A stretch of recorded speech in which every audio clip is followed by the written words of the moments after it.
provide a quick review,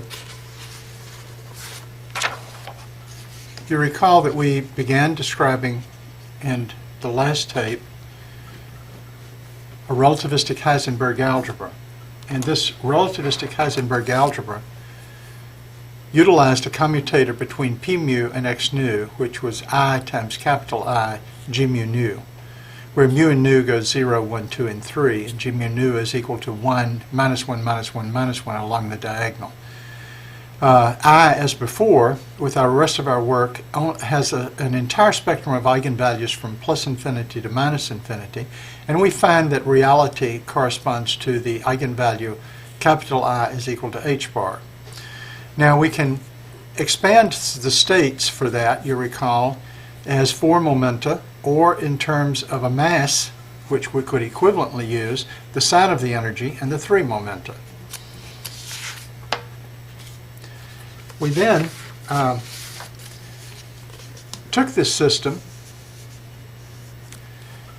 and described how we could define our orbital angular momentum tensor, that's relativistic orbital angular momenta, as the antisymmetric tensor x mu p nu minus x nu p mu. And that obeys, it's simple to prove, the commutation rules that we have listed right here. It's also straightforward to show that L with x and L with p give these two rules here. It turns out that anything with these commutation rules is a vector under this system.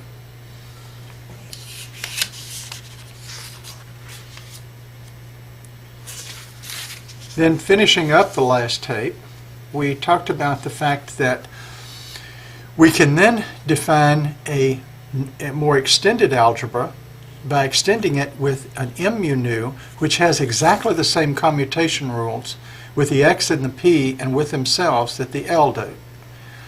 Then, having that definition, we can then define s mu nu, which is the intrinsic angular momentum for a tensor, as m mu nu minus L mu nu.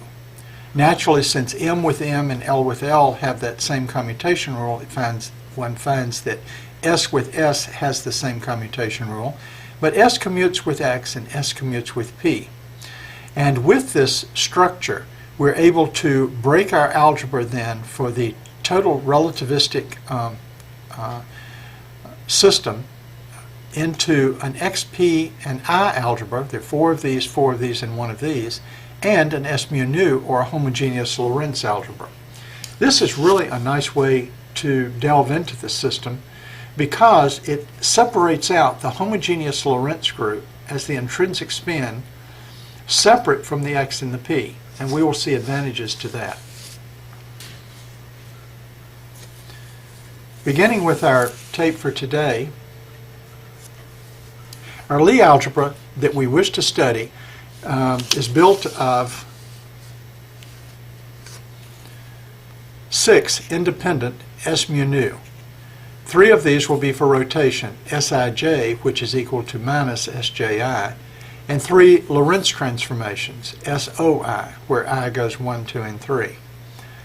Now there are only 2 invariants that can be formed from an antisymmetric 4 tensor, and those are the contraction of S with itself, S mu nu, and the utilization of the totally antisymmetric 4 tensor, epsilon mu nu rho sigma, with S mu nu S rho sigma.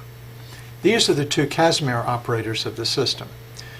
Now, you'll recall that if we have only the tensor S mu nu, then of course we can contract it with itself. We do have the epsilon tensor, and there is a second-rank symmetric tensor, G mu nu. However, one recalls that any time one has the contraction of a symmetric tensor with an antisymmetric tensor, then we get 0 identically. That is because we can renumber these indices, and when we interchange 2 of these, we get, of course, the same value. When we interchange 2 of these, we get the negative of the value, but yet it's equivalent to itself. Therefore, it follows immediately that a thing that's equal to its own negative must be identically 0.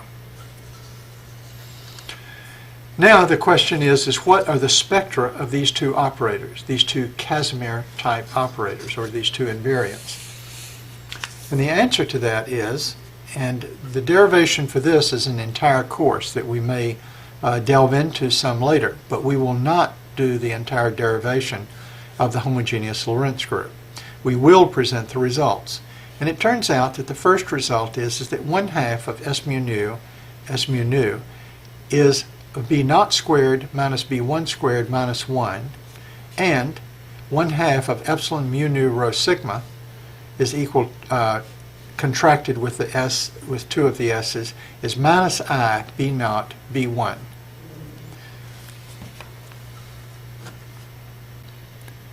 Of course, at this point, we can say, what is b naught and what is b1? These are obviously two numbers, and we will define those later on, and they will be explicitly defined, in fact, in terms of the actual representation itself. As O3 is a subgroup formed from the Sij, one can choose the S squared, that is the O3 Casimir operator, as a D-type operator, along with the only H-type operator that we have, which is Sz, the angular momentum in the z direction. This will be, of course, the intrinsic angular momentum in the z direction.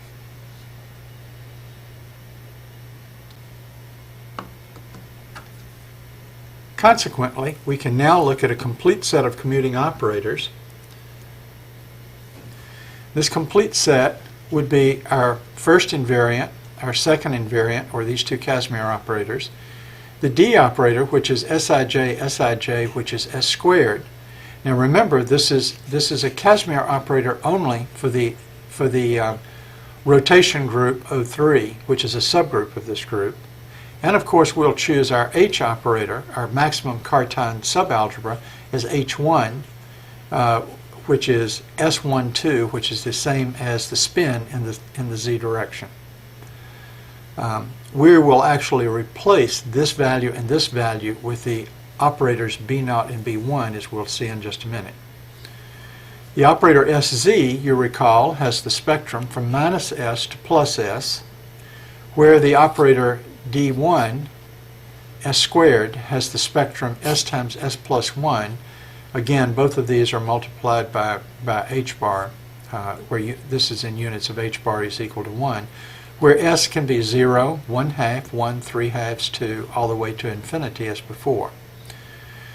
So this gives our H operator and our D operator, and so we will now have a complete specification of the basis state for the Lorentz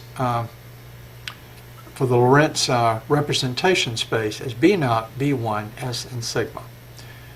We will see as this develops that this is a complete specification for all representations, all irreducible representations of the Lorentz group. Thus, we can say that the representation of any Lorentz Lie algebra is always a collection of representations of the subalgebras, and nowhere is this more evident than with this expression of the Lorentz Lie algebra built as many of these O3 representations. In other words, what we're saying here is every time you have a representation of a Lie algebra, the representation of that algebra is always consisting of all the collection of representations of the subalgebras. And since O3 is a subalgebra, you can see here very explicitly all of these subalgebras collected together. But the thing that's different here is we may have many different spins, angular momenta, collected together into one representation of the Lorentz algebra, whereas they were each separate representations of O3, the rotation group.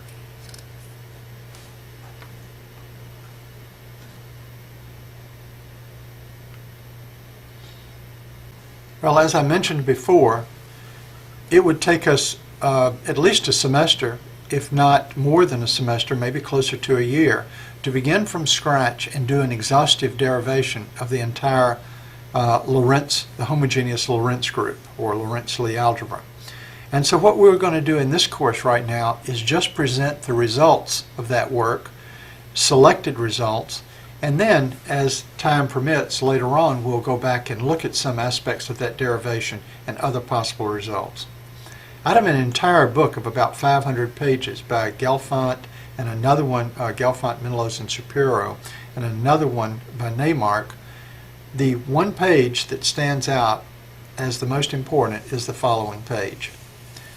This page gives us the actual representations of these various operators, SZ, S plus or minus, RZ, and R plus or minus, where S plus and minus are defined as SX plus or minus ISY, as we have done before, and R plus and minus are defined the same way in terms of this, of course, RZ is the S03, and this is the SO1 plus or minus I SO2. Probably should write that down somewhere. And the action of these operators on the representations here completely define what the representation is. Now, for simplicity, what we have done is we have not written in B0 and B1 in each one of these representations, but I assure you that it's there, and so we need to think of B0 and B1 as present in each one of these, and remember that those two are the Casimir operators. So we might say that the Casimir operators are C1, C2, D1, and H are given by the B0, B1, S, and sigma. And of course, as is one would expect, the representation of the Z component of the angular momentum, even when intrinsic, just gives us our sigma back again. So SZ, this is an eigenstate of the angular momentum in the Z direction. And S plus and minus raises and lowers the value of sigma, as it has done before. So it takes us to a sigma that's one higher or one lower. And we have a coefficient here that maintains the normalization once we start with the normalization. And you'll recall also that this determines a relative phase between the states. Although there's some arbitrariness there, since we have orthonormal states, we could define other types of phase relationship, but that does not achieve anything here. The interesting part now, therefore, comes when we start looking at what happens to Lorentz transformations on those states. And we get here the interesting fact that the angular momenta, that a Lorentz transformation in the Z direction acting upon a state S and sigma takes us to an S minus 1 sigma, an S sigma, and an S plus 1 sigma with the following coefficients.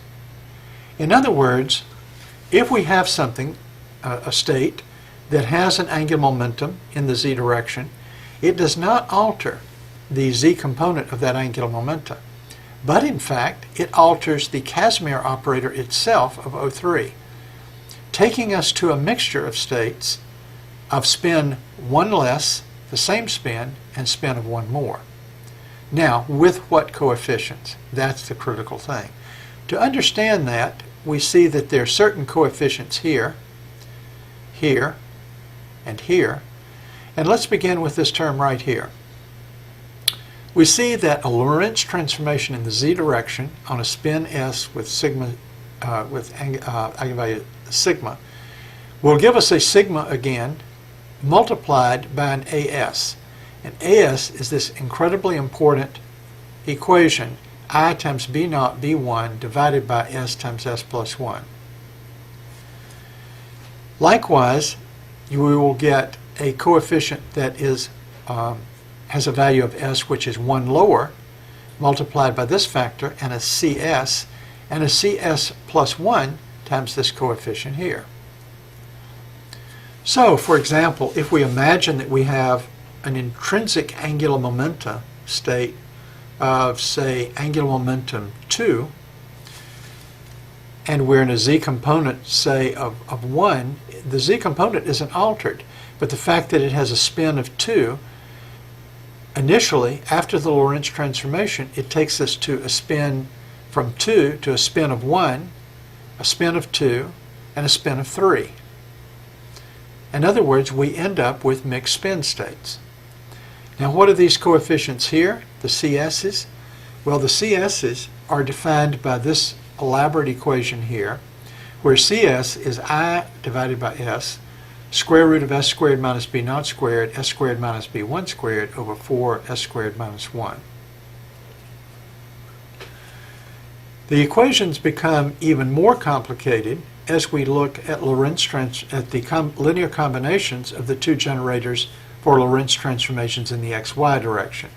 Again, recall that R plus is going to be S01 plus I times S02, and I will write those down at a later point. I don't seem to have them here right now for what that exact definition is, and I'm following Gelfont's work here, so that our R plus and R minus give us, again, a CS, an AS, and a plus or minus CS plus 1 with some standard kind of coefficients here, but again, these rather complicated coefficients, AS and CS, which are defined in terms of the Casimir operators.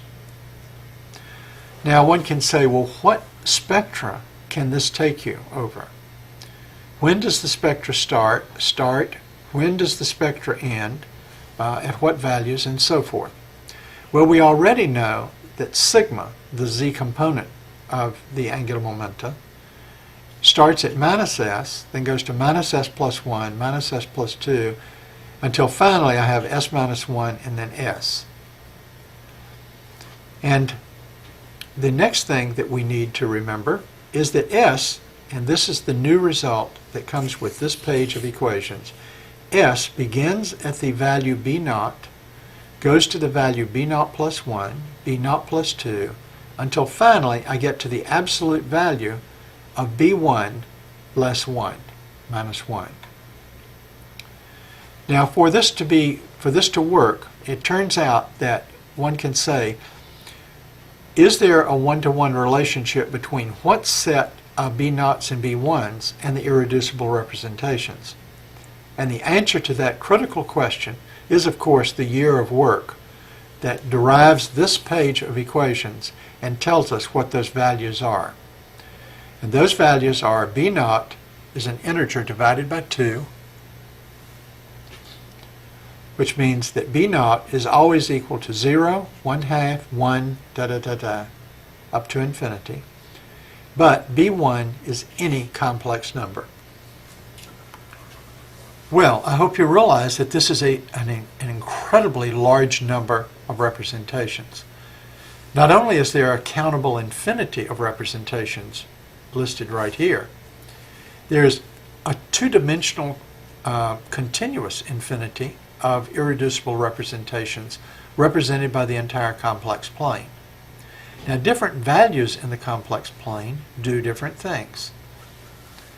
And of course, that is what we want to do, is distinguish different ones of these series and look at properties that those representations have. Some of those representations will be unitary, some will be non-unitary.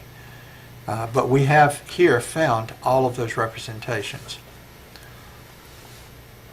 Again, since this is one of the most important aspects of this course, let me review this page just a little bit more.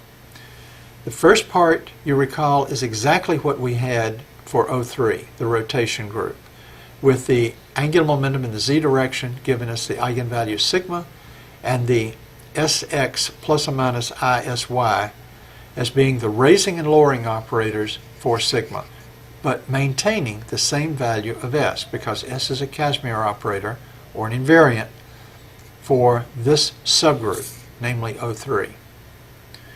Now we've added new types of transformations, Lorentz transformations, in the x, y, and z direction. And those Lorentz transformations in the z direction, when acting upon such a state, give us a mixture of one lower spin, one at the same spin, and one at a higher spin, but all with the same sigma.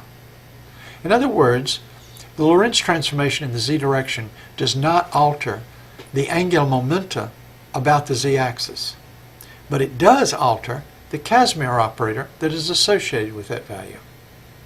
And it takes us to a mixture of states, and that's very unusual. That's saying, really, that we're mixing up three different irreducible representations of O3 after we do a Lorentz transformation. Unless, of course, the CS were both to vanish. And that can happen, and we will be discussing that in the remainder of the course. The R plus or minus, we can see again also raise and lower, here they raise and here they lower the value of S. They also raise and lower the values of sigma that they act on. These are Lorentz transformations in the X and Y direction acting upon a representation S and sigma. Obviously, all of the information is tied up in these formulas, CS, AS, as are given right here. The spectrum of the operators, again, is sigma goes, of course, from minus S to plus S goes, and this is the new result, B0, B1, B0 plus 1, B0 plus 2, in integer steps until I get to the absolute magnitude of B1 minus 1. When will that happen? When will this series stop somewhere? Well, that's what we will discuss in what is coming up next. Maybe with only about 1 minute remaining on the tape, I will point out that the student of this should sit down and study these equations extremely thoroughly. For example, one can see that it's possible for the spin to start at B0 and end right away, in which case the spin would be unique. When would that happen? When the magnitude of B1 is 1 greater than B0. And that will then give us a system in which that terminates. When will that happen? Well, look at this. You can see it immediately in the coefficient. If B1, when it's squared, is equal to S squared, then this whole term becomes 0. Likewise, CS is 0 when B0 squared is equal to S squared. And so in either of those two cases, the CS is going to vanish. In other words, when S is equal to B0 in magnitude, or S is equal to B1 in magnitude. Please note the I that's out front here.